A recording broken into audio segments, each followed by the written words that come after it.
ક્યારે રાત્રે એકલા એકદમ શાંતિથી બેસીને તમારી જાતને એક પ્રશ્ન પૂછો છે ખરો કે શા માટે જે માણસ કોઈનું ક્યારેય ખરાબ નથી વિચારતો, જે હંમેશા દરેક સંબંધો સાચવવાની પૂરી કોશિશ કરે છે, જેણે પોતાનું સર્વસ્વ બીજા માટે લૂંટાવી દીધું, દુનિયા હંમેશા તેને જ શા માટે રડાવે છે? ભગવાન હંમેશા સારા અને સાચા માણસોની કિસ્મત સાથે જ કેમ રમત રમે છે? જ્યારે કોઈ તમારું પોતાનું જ, જેના પર તમે સૌથી વધુ વિશ્વાસ કર્યો હોય, એ જ તમારી પીઠ પાછળ ખંજર ભૂંકે ને, ત્યારે માણસ બહારથી નહીં પણ અંદરથી સાવ તૂટી જાય છે. શ્વાસ ચાલતા હોય છે પણ અંદર બધું જ મરી ગયું હોય તેવો અહેસાસ થાય છે. પણ આજે હું તમને એવા ગહન રહસ્યો જણાવવા જઈ રહી છું જે સ્વયં શ્રી કૃષ્ણએ કહ્યા છે. આ વાતો એટલી કડવી છે ને કે કદાચ તમને અત્યારે સાંભળવી નહીં ગમે, પણ મારો વિશ્વાસ કરજો, જો તમે આ વિડીયો અંત સુધી જોઈ લીધો તો હું ગેરંટી આપું છું કે આ દુનિયાની કોઈ પણ તાકાત તમને ક્યારેય તોડી નહીં શકે. વિડીયોના અંતમાં એક એવી પ્રાચીન વાર્તા છુપાયેલી છે જે કદાચ તમારા જીવનની સૌથી મોટી મૂંઝવણનો આજે કાયમી અંત લાવી દેશે. નમસ્કાર મિત્રો, ડિજિટલ ખેડૂતમાં તમારું હૃદયપૂર્વક સ્વાગત છે. આપણે ત્યાં કહેવાય છે ને કે ખાલી પેટ, ખાલી ખિસ્સું અને લોકોનો ખોટો પ્રેમ માણસને એવા કડવા પાઠ ભણાવે છે જે દુનિયાની કોઈ મોટી યુનિવર્સિટી નથી શીખવી શકતી. આજનો આ વિડીયો કોઈ સામાન્ય વિડીયો નથી. આ એક એવો પારદર્શક અરીસો છે જે આજે સમાજનો અસલી ચહેરો તમારી સામે લાવી દેશે. મિત્રો, જો તમે પણ જિંદગીમાં ક્યારેય દગો ખાધો હોય, જો તમને પણ કોઈએ પોતાના બનાવીને અધવચ્ચે તરછોડી દીધા હોય, તો આ વિડીયોને અત્યારે જ એક લાઈક કરી દો અને આવા જ વિડીયો દરરોજ જોવા માટે આપણી ચેનલ ડિજિટલ ખેડૂતને હમણાં જ સબસ્ક્રાઇબ કરો. કમેન્ટ બોક્સમાં પૂરી શ્રદ્ધાથી જય શ્રી કૃષ્ણ જરૂર લખજો. ચાલો તમારો એક પણ ક્ષણ બગાડ્યા વિના શરૂ કરીએ. શ્રી કૃષ્ણ બહુ સ્પષ્ટ કહે છે કે માણસ ગમે તેટલો સારો કેમ ન હોય, જ્યારે વફાદારીની વાત આવે છે ને, ત્યારે કેટલા અફસોસની વાત છે કે આપણે માણસોએ કૂતરાના દાખલા આપવા પડે છે. જરા વિચારી જુઓ, તમે ક્યારેય માર્ક કર્યું છે જે લોકો કારેલા જેવા કડવા હોય છે, જે મોઢા પર સાચું બોલી દે છે, તે લોકો ખરાબ સમયમાં હંમેશા તમારી સાથે અડીખમ ઊભા રહેશે, પરંતુ જે લોકો ખાંડ જેવા મીઠા હોય છે, જે તમારી સામે માત્ર મીઠી મીઠી વાતો કરે છે, સમય આવવા પર એ જ લોકો પીઠ પાછળ સૌથી મોટો દગો આપે છે. આપણે શું કરીએ છીએ? આપણે એવા લોકોને આપણું દર્દ જણાવીએ છીએ જેમને આપણી કોઈ પડી જ નથી. શ્રી કૃષ્ણ બહુ સ્પષ્ટ કહે છે કે જેમને તમારા દર્દનો અહેસાસ જ ન હોય તેમને ફરિયાદ કરવી બિલકુલ બેકાર છે. મૌન, હા, મૌન એ સૌથી સારો અને સચોટ જવાબ છે એ વ્યક્તિ માટે જે તમારા શબ્દોની અને તમારી લાગણીઓની કિંમત નથી સમજતો. દરેક માણસની બે વાર્તા હોય છે. એક એ જે તે હસતા મુખે આખી દુનિયાને સંભળાવે છે, અને બીજી એ જે તે પોતાના હૃદયના કોઈ અંધારા ખૂણામાં આંસુઓ સાથે છુપાવીને રાખે છે. તમારી પણ એક એવી વણખી વાર્તા હશે જ, સાચું ને? બીજાના ભરોસે બેસી રહેવું તમને અંદરથી બરબાદ કરી દેશે. આ દુનિયામાં કોઈ તમારું પોતાનું નથી. અહીં લોકો માત્ર પોતાનો ટાઈમ પાસ કરવા અને જરૂરિયાત પૂરી કરવા માટે આપણને પોતાના બનાવે છે. શ્રી કૃષ્ણ બહુ મોટી વાત કહે છે. ક્યારેય કોઈ પણ વ્યક્તિને તમારી જિંદગીનો સૌથી જરૂરી હિસ્સો ન બનાવતા. કેમ?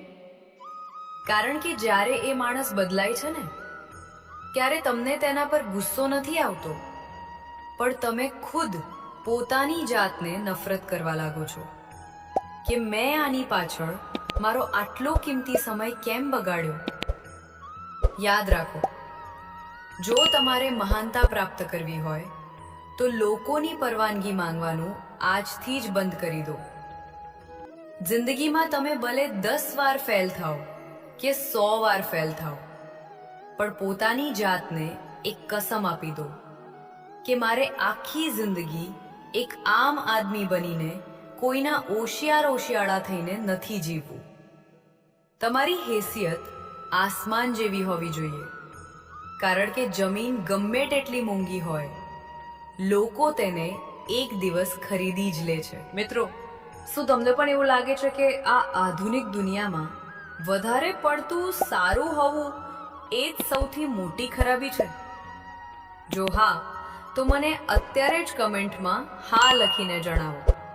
અને હવે તમારા શ્વાસ રોકી લેજો, કારણ કે હું તમને એ રહસ્ય તરફ લઈ જઈ રહી છું જેની મેં શરૂઆતમાં વાત કરી હતી. એક એવી વાત જે કદાચ અત્યાર સુધી તમારા નસીબને આગળ વધતા રોકી રહી હતી. એકદમ ધ્યાનથી સાંભળજો, કારણ કે આ વાર્તા જીવન પ્રત્યેનો તમારો આખો નજરિયો બદલી નાખશે. શ્રી કૃષ્ણ કહે છે, કડવી ગોળીઓ ક્યારેય ચાવી શકાતી નથી, તેને સીધી ગળી જવી પડે છે. બસ એ જ રીતે જિંદગીમાં જ્યારે પણ તમને દગો મળે, કોઈ તમારું અપમાન કરે કે હાર મળે, તો તેને ચૂપચાપ ગળી જાઓ. જો તમે એ અપમાનને મનમાં ચાવતા રહેશો, વારંવાર યાદ કરીને રડ્યા કરશો, તો તમારી આખી જિંદગી કડવી ઝેર જેવી થઈ જશે. તમે જાણો છો, શેરડીને પીલવામાં આવે છે. તેનો એક ટીપું રસ કાઢી લેવામાં આવે છે. શેરડીથી વધારે સારું કોણ જાણતું હશે કે દુનિયામાં વધારે મીઠા હોવાનું નુકસાન શું થાય છે? આજના જમાનામાં લોકો તમારી કદર ત્યારે જ કરે છે જ્યારે તેમને તમારી સખત જરૂર હોય છે. કોઈ તમને એમ કહે ને કે હું હંમેશા તારો સાથ આપીશ, તો તેને તરત પૂછી લેજો કે કયા સુધી, કારણ કે અહીં લોકો પોતાનો બનાવીને પરાયા કરવામાં સહેજ પણ વાર નથી લગાડતા. હવે તમારું પૂરું ધ્યાન અને તમારો પૂરો સમય મને આપજો. એકવારની વાત છે. એક કૂતરો મોઢામાં રોટલીનો ટુકડો લઈને ક્યાંક જઈ રહ્યો હતો. રસ્તામાં એક નાળું આવ્યું. પાણી બહુ ઊંડું નહોતું અને એકદમ શાંત હતું. કૂતરો જ્યારે પાણી પાસેથી પસાર થવા લાગ્યો, ત્યારે તેને પાણીમાં નીચે જોયું. તેને પાણીમાં પોતાની જ પરછાઈ દેખાઈ. તેને લાગ્યું કે પાણીની અંદર બીજો કોઈ કૂતરો છે, અને ધ્યાનથી જોયું તો તેના મોઢામાં પણ રોટલી છે. અહીં જ, બરાબર અહીં જ માણસના મગજની સૌથી મોટી ખામી બહાર આવે છે: લાલચ અને અસંતોષ. તે કૂતરાએ મનમાં વિચાર્યું, જો હું આ નીચેવાળા કૂતરાને ડરાવીને તેની રોટલી પણ છીનવી લઉં, તો મારી પાસે બમણી રોટલી થઈ જશે અને મારો આજનો દિવસ આરામથી નીકળી જશે. કૂતરાએ લાલચમાં આવીને જેવું ભસવા માટે મોઢું ખોલ્યું, તેની પોતાની રોટલી પણ સીધી પાણીમાં જઈને પડી. પાણીમાં વમળો સર્જાયા, પરછાઈ ગાયબ થઈ ગઈ અને રોટલી પણ હંમેશા માટે ડૂબી ગઈ.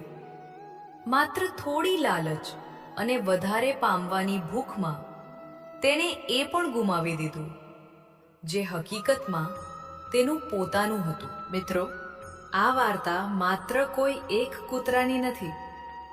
આ આપણા બધાની વાર્તા છે.